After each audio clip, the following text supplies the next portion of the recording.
Never fear, we're here, and you're back from vacation. It's episode, I don't remember the number, 60-something. 63? Yay! Somebody remembers on my other pod. I can't remember either.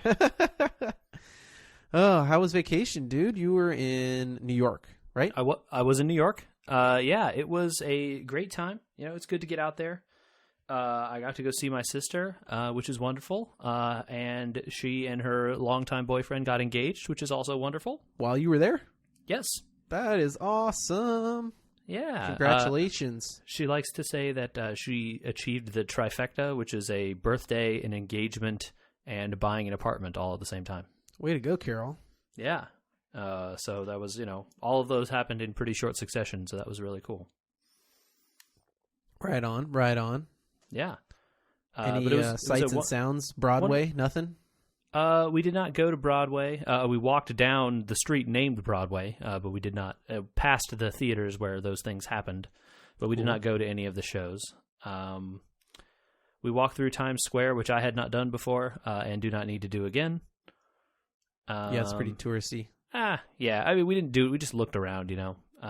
We didn't get up to a whole lot. We went to the botanical gardens, which are pretty nice, out in the Bronx. Yeah, had some Shake Shack. Got rained on.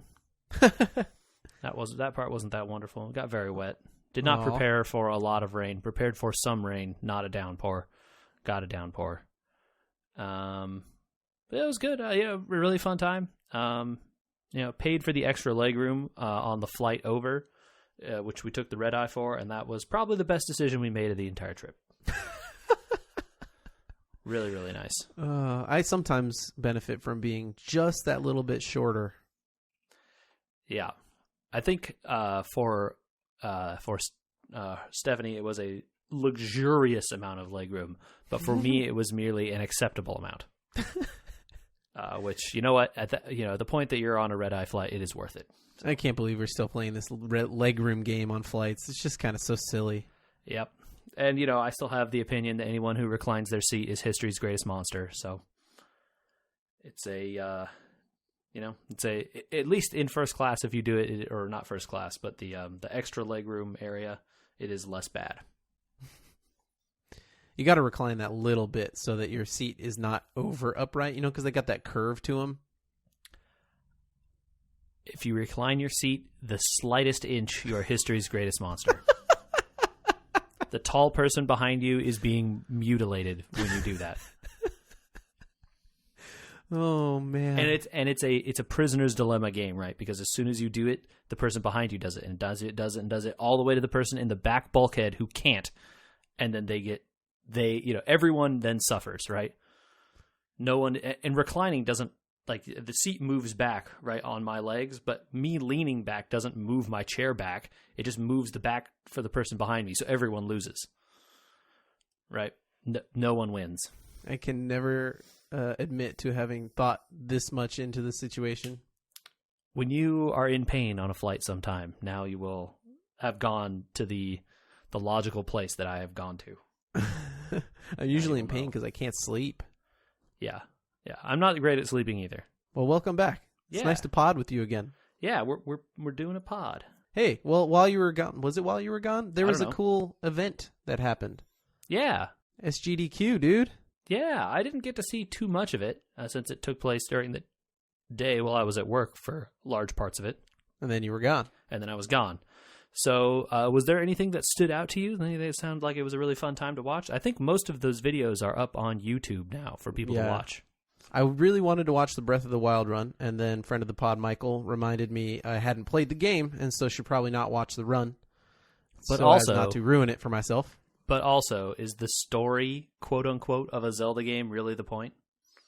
Guess what, dude? There's a Ganon. Spoilers! Yeah, I don't think it's quite broken enough yet that you don't miss stuff. Right? Like, if you watch them play Skyrim, you would never know what the story's about, pretty much. You can kind of skip almost everything in the game except for the ending.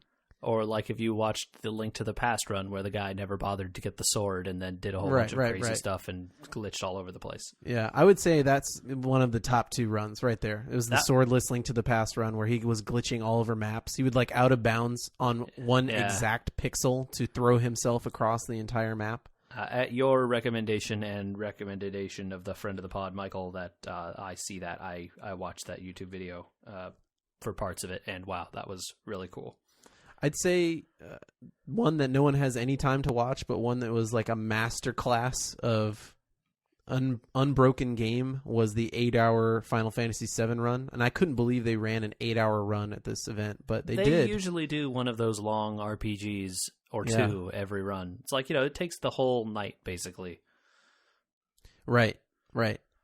So it was a glitchless Final Fantasy VII or something? Well, they weren't allowed to use some sort of thing called slots. I'm not the biggest Final Fantasy technocrat. I remember the story very well and the gameplay, but I don't remember like the limit breaks. I can definitely tell you what that one is. There's a character in that game who has a limit break that's literally a slot machine. Uh-huh. And one of the things on the slot machine is insta-kill the enemy. And I'm like, if you get 3 of those, right, like, 777s or whatever, you get the jackpot. I think the jackpot on that is literally kill the enemy you're targeting. And I think it works on a lot of bosses. And they have some way to cheat that system, basically? I'm assuming that's the case, but I don't know. Well, they pretty much have, like, step counts down in every single map change on the game. They know exactly how many times they're stepping, when they're walking, when they're running, all the encounters, every dime that they spend, every item they collect. It was... like, how do you, for 8 hours, there's 2 guys with iPads sitting next to the runner just to keep him on track. Yeah, I mean, that's how you do it, right? You have 2 people besides yourself with the giant PDFs and stuff all listed out and like, do this, because who could remember all that? Here's the real kicker. No one got up to pee. Whoa, that is impressive. No one nodded off, and no one got up to pee. I can understand not falling asleep. They're probably nervous up there, and also, they're probably nervous, and they're going to be on a stream in front of 20 to 50,000 people on the low end, right? Sure, hundreds of thousands on the high end, and I'm sure they're nervous and concerned about all that. So not falling asleep seems like it would be fine, but the not getting up to go to the bathroom is wow. That's just a feat of human endurance right there. I don't know if it was wise, to be honest. I'm not telling them, look, you don't see me doing this. Well, it was fun anyway, and I applaud that event every time it happens, and I wish that I could remember to check when it's happening before the week of, so that we could actually tell people it was going to happen on the pod. But yeah, we did our best to tweet it out, and hopefully people had some time to look at it. It's a great event. It's just fun to see old games just completely wrecked. And new games, too, sometimes. Yeah, I wish they would do more of the, like get some variety on there. Like, yes, everyone loves Link to the Past. I'm glad it's there. And they did a different category this time than they have in the past. But, like, I feel like there are some games that are there every year. Mm-hmm. And it's like, I don't need to see them break Donkey Kong 64 for, like, the 33rd time in a different category or whatever.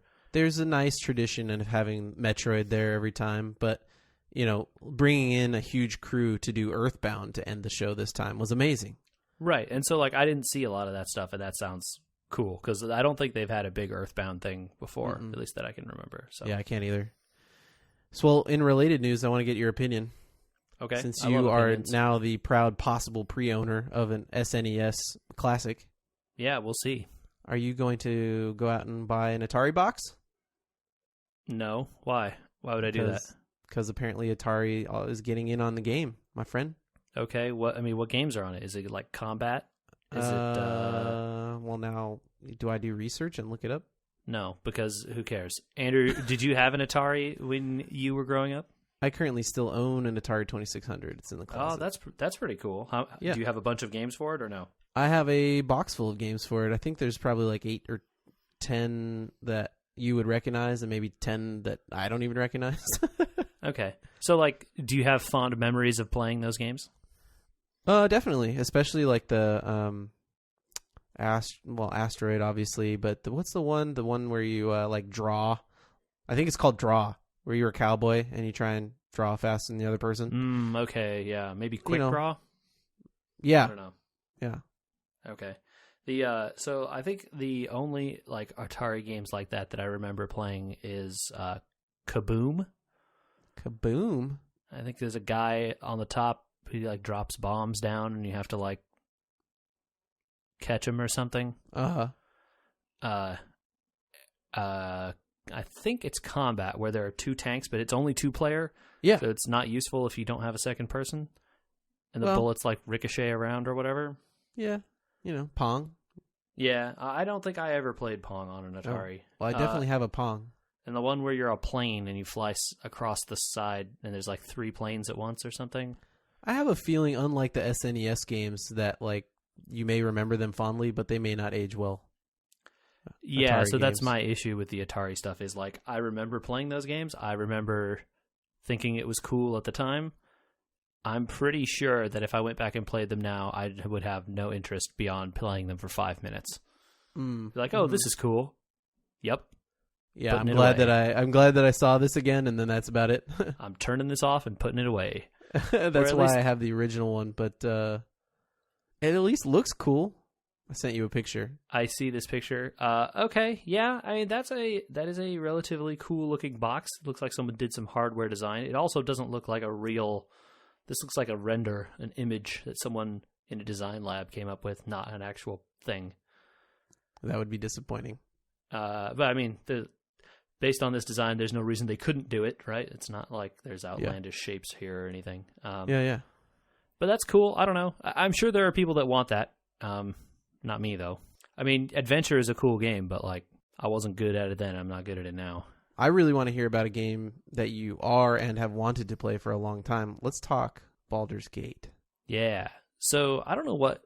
I think when I got mad at Darkest Dungeon a week or 2 ago, I don't. It's a rage-inducing game. I really listen to the podcasts again a little bit. There are often times when I just scrub through on like triple speed and don't really listen very closely.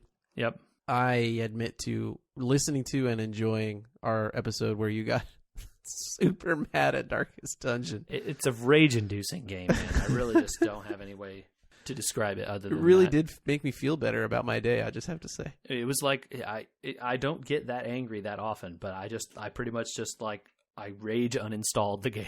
That's pretty much what happened. I'm willing to admit it, and I don't feel bad. And so I was looking for something else to do at that point, and there's a bunch of I feel like a lot of people that I know, including yourself, I have a large backlog of games I've purchased on Steam that I have never played. So, including the enhanced editions of Baldur's Gate and Baldur's Gate 2, which are some of my favorite CRPGs. Okay, what's the ever. C? The C has traditionally stood for computer, which doesn't make a lot of sense, but it did in the time when that designation was created, when basically there weren't RPGs on the computers and they were all on consoles, right? Baldur's Gate is like a precursor to Diablo, right? No? I don't think so. I think the original Diablo... It definitely came afterwards, but they're not the same type of game, really. Oh, really? Okay. Diablo's a lot more of an action game than... It has a lot of RPG elements, right? Mm-hmm. Where this is just this is straight up D&D on your computer, right? Oh, really? Oh, yeah. So, okay. Well, for the uninitiated, I'm uninitiated on Baldur's Gate. Baldur's Gate is a classic series of these CRPGs. Diablo came first, by the way. Sorry. Right. That's sort of... I didn't want to say it because I wasn't sure, but I thought so. I did not do research. I want to point this out. Good.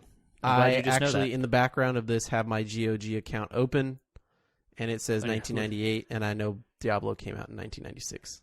Okay, there we go. Yeah, so Baldur's Gate and I think Baldur's Gate 2 came out in 98, right? Baldur's Gate came out in 98. Did it really? Okay. Yeah. The second one came out not that long afterwards, and is the classic CRPG, right? So these games are built on this engine that is beloved by the fans called the Infinity Engine. It's sort of a top-down, kind of 3/4 overhead view with sprites on top of these painterly looking backgrounds that sort of give you the illusion of depth while you're moving your characters around on them. Kind of like StarCraft a little bit? Maybe, yeah. Yeah, a little bit. Okay. And it is... the combat is real time with pauses up to the point where like actually what's happening is turn based in the background, but so you could have it pause at the end of rounds or the end of turns and all that stuff. But all the combat, everything is straight AD&D second edition Dungeons and Dragons. Oh wow! It is. It does not look like that from screen caps and stuff like that. And that is the beauty of the game, right? So, second edition Dungeons and Dragons, the system, right, is just the numbers in the background. The role playing is what the game gives you. It gives you, you're a character who was born in this keep with your sister, and you have this adventure that you go on, and you find out that you're potentially the son of a dead god and all this crazy stuff. And, it does the whole adventure part of Dungeons and Dragons for you, and the combat is just this familiar system that they sort of assumed you would kind of know a little bit about. I mean, it has all the stuff, right? Like THATCO and armor classes that get lower, which means they're better, and all the like weird, saving rolls and stuff. Wizards that have memorized their spells every night, and if you don't rest, you don't get them back, and all that kind of crazy Dungeons and Dragons stuff. Mm-hmm. And so the games are broken in the same way that system is, right? Where there are certain ways and certain kinds of characters that you can make that are just better, right? Or like invincible or really, really strong as you level up, right? And they kept that in the enhanced editions?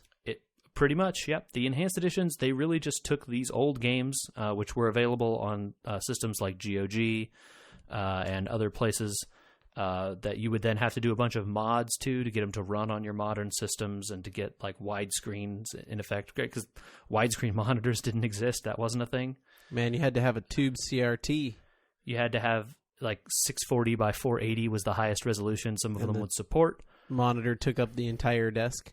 Right. And so, this is like, and so because these games were so beloved by the community and stuff, like people had created, additions to this engine. They had, rewritten the text, fixed bugs, added content, created entire new NPCs, new areas, new storylines, tons and tons and tons of stuff.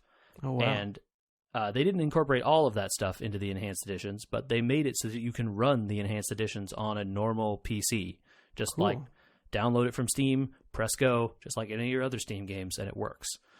And then on top of that, people have created these installers that just have giant checklists of mods and all the dependencies of them and how they interconnect with each other and what you need to do to have this and this other thing and blah, blah, blah. And you can just click go, install all of them, and just, here's another 500 hours you've just added to your adventure that was already relatively lengthy.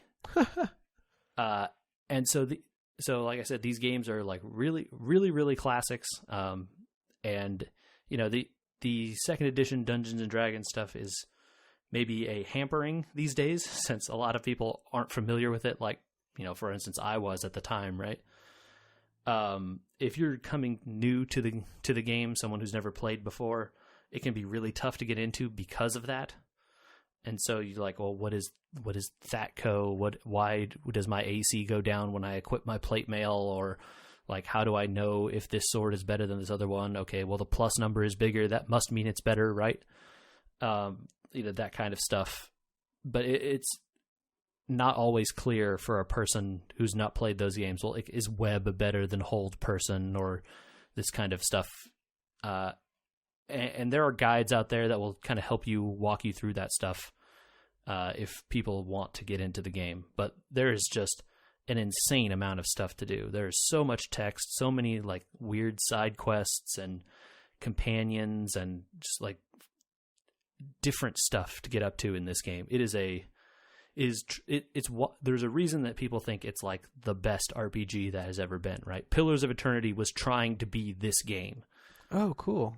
And there's a reason why people still like this game. Nothing really has done the same thing since. Awesome. So the enhanced edition seems pretty cool. They added a lot of quality of life stuff. They sort of rearranged some of the character screens and the inventory stuff to make it a little bit better. Hopefully, a little less cumbersome. There is a lot of like fiddling around with inventory. It's like, oh, you can have a helm and a cloak and a bracers and 2 weapons and a shield and all this stuff. And the second edition D&D rules have rules for like, oh, well, you can't equip a deflection bonus and a protection bonus and all these rules about how all these different pluses from your rings and your amulets and whatever are all going to interact, right? Right. So yeah, it can be a hassle keeping track of all that stuff. The game will tell you when you can't equip something, but it's not necessarily going to tell you who you should equip it on or anything, right? Right. So the shopkeeper is just a list of items. It's not going to tell you like what's good. You can go in and inspect it, of course, and find out, but it's not, the quickest thing. So the game is definitely an old game, but it really is a classic, for all of these reasons. And there's just so much bonkers stuff you can get up to, right? Like you can go inside a planar sphere that lands in the middle of a city for no reason. You fight illithids. Illitholids. Do you know what I'm talking about? There's like mind flayer monsters in D&D that like eat your brains. I think you're right the first time. Illithids. Anyway, you fight a bunch of those guys. There's beholders, the monsters with the multiple eyes. Yeah. And you can get a shield and reflect the beams of those guys back at them, which is pretty hilarious.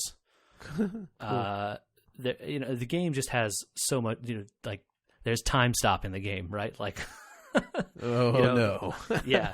I mean, by the time you're high enough level to cast time stop on a wizard in second edition D&D, the game's basically busted at that point anywho.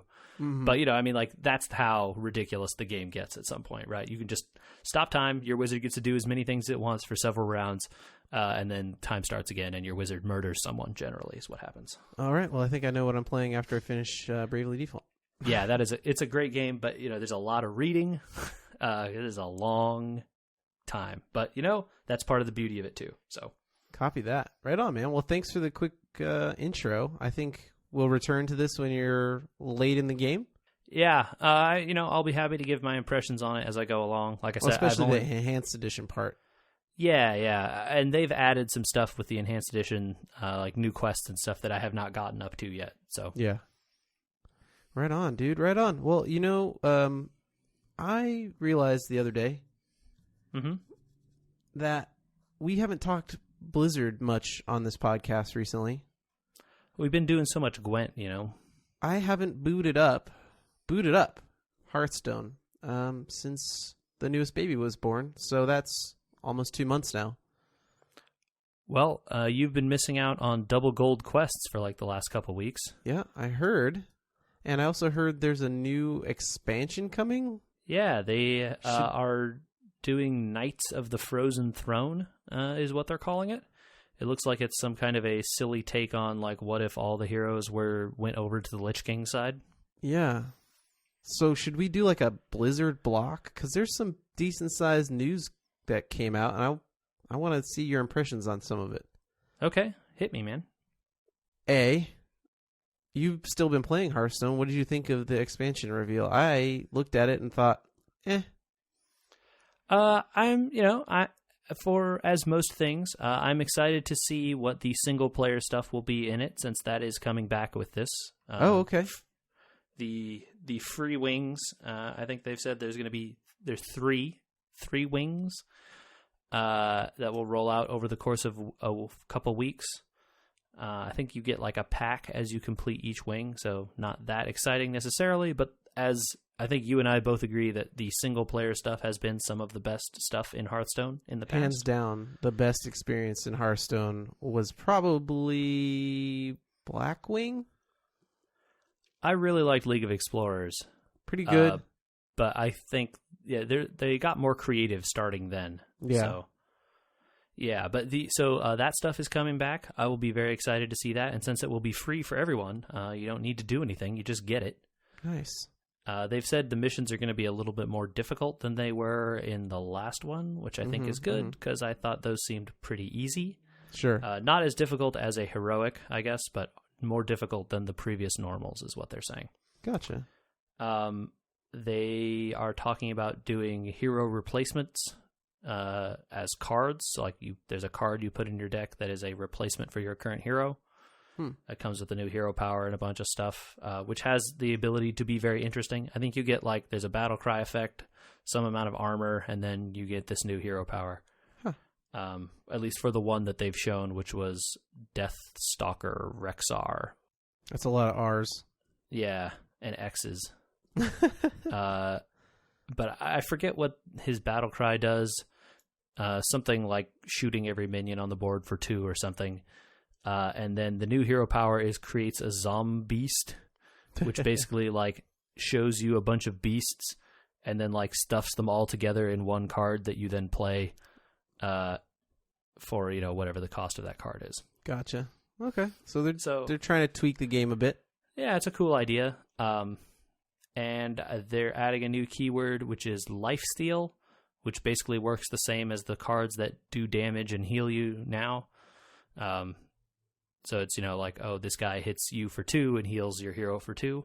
Hey, it's lifelink, which is the thing that a lot of card games have had before. And actually, this game also has, right? Right, in a weird way. Yeah. Okay. So that's cool. I guess they're putting it on spells this time, which is interesting. I don't know. They've only shown 4 cards, so I am interested in that. I still enjoy playing Hearthstone sometimes. So Overwatch got some news. Okay. There are 7 Overwatch teams, and one of them is owned by Robert Kraft. Okay. We talked a while ago about the expense that they were asking for these teams and the rumored prices and all that sort of stuff. Mm-hmm. 7 teams for the entire country, which is okay, I guess, considering they don't know the size of possible viewership of this. 2 in California. Hey, that's pretty cool. Yeah, so we'll have one right down the street in L.A. I don't remember who the owner is for that one. Is it the Lakers esports people like Rick Fox? Oh, I'm sure. Because that guy's into esports all over the place. Noah Winston? Nope, no idea. Yeah, CEO of Immortals. I don't know what that is. It's probably some sort of... Don't know. Sounds like an esports thing. Yeah. Esportsiness. I mean, here's the bottom line, Andrew, is I don't watch competitive Overwatch now. This is not going to change my mind. You don't think so? Nope. You won't even check it out a little bit? Nope. All right. Well, that's what I wanted to know. I am not...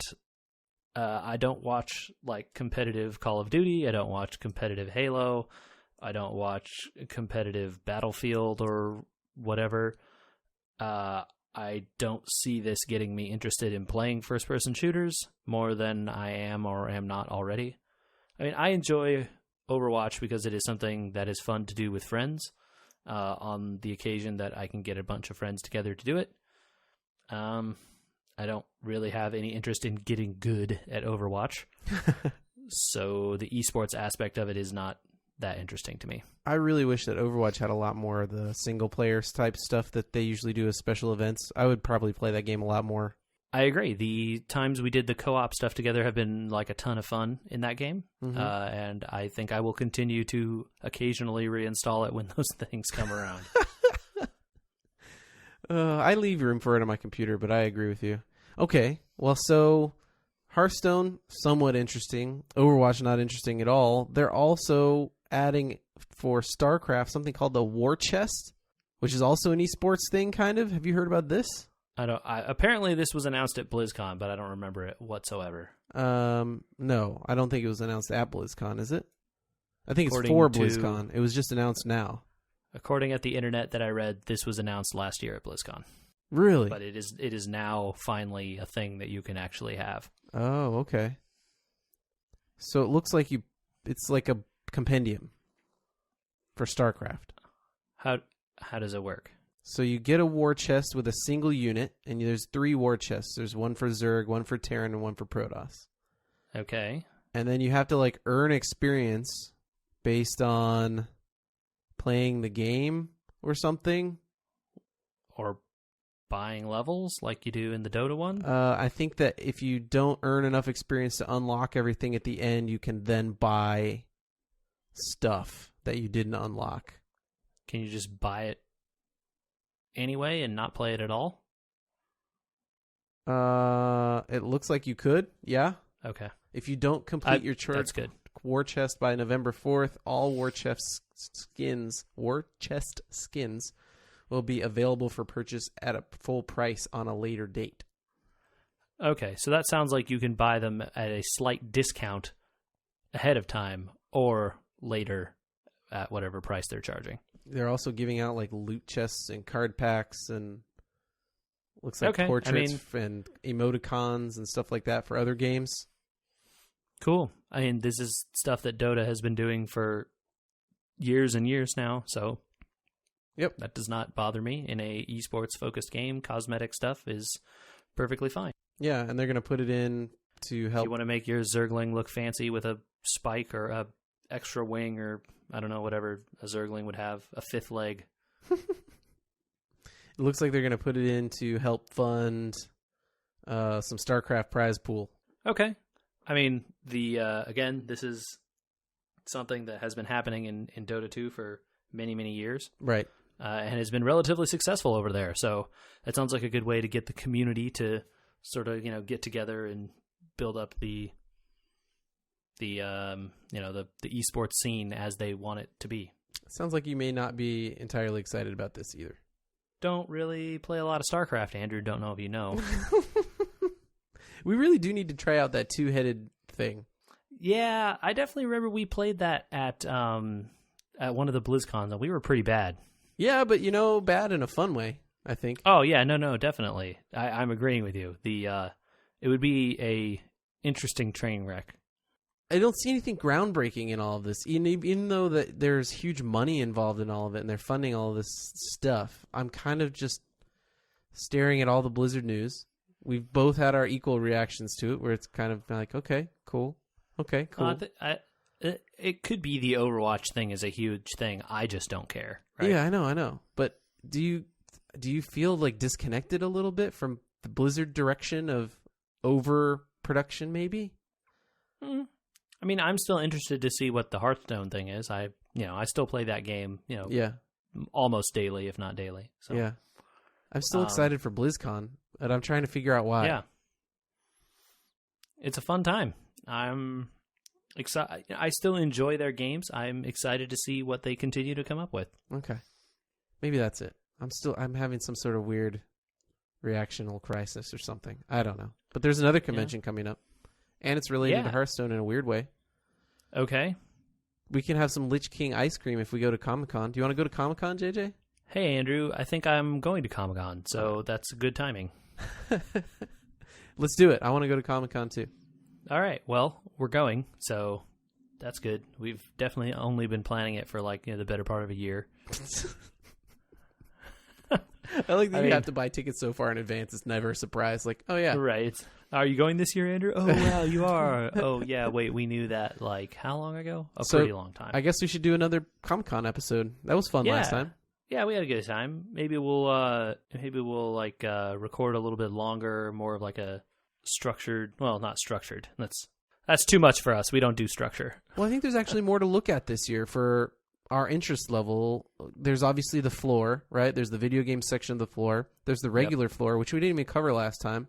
Yeah. And there's actually Nintendo starting off some sort of world tour at Comic-Con. And we can go try out this Lich King ice cream. As much as we like to talk about the fact that we were gamers, we were also comic book nerds and fans of, TV and other stuff as well. So yeah. And there's a lot of all of that. And I'm wondering if I have the wherewithal to try and sit in and get in line for the Blade Runner panel. When and where is it? I'm assuming it's in Hall H. It's got to be. Yeah, that movie's out in the end of this year, so that's got to be a Hall H thing, right? Yeah. Everyone and their mother's going to want to go because Harrison Ford's going to be there. Do you want to line up the night before? Because that's how this works. I don't. Oh, well, we'll see. Stay tuned next week, and we'll find out if I waited in line or not. So exciting. Yeah. If you know Andrew, it should be pretty easy to guess which one of those is going to happen. Well, you know what? They should email me at podcast@weweregamers.com, and we'll take a vote tally and see what happens. Okay. I am a bit excited that we are in the season for things now. The Game of Thrones is back finally. Oh yeah, no spoilers. Yeah, we will not be spoiling you on this podcast, that's for sure, unless we warn you beforehand. We will do a bonus episode at the end of the season. Okay. I think we can probably commit to that. Yeah, I just, remember the spoilers are coming. So I hope you get to watch the episode before we go to Comic-Con, Andrew, because someone somewhere while you're at Comic-Con will say something while you're in earshot, I'm sure. Yeah, we'll make a point to do that.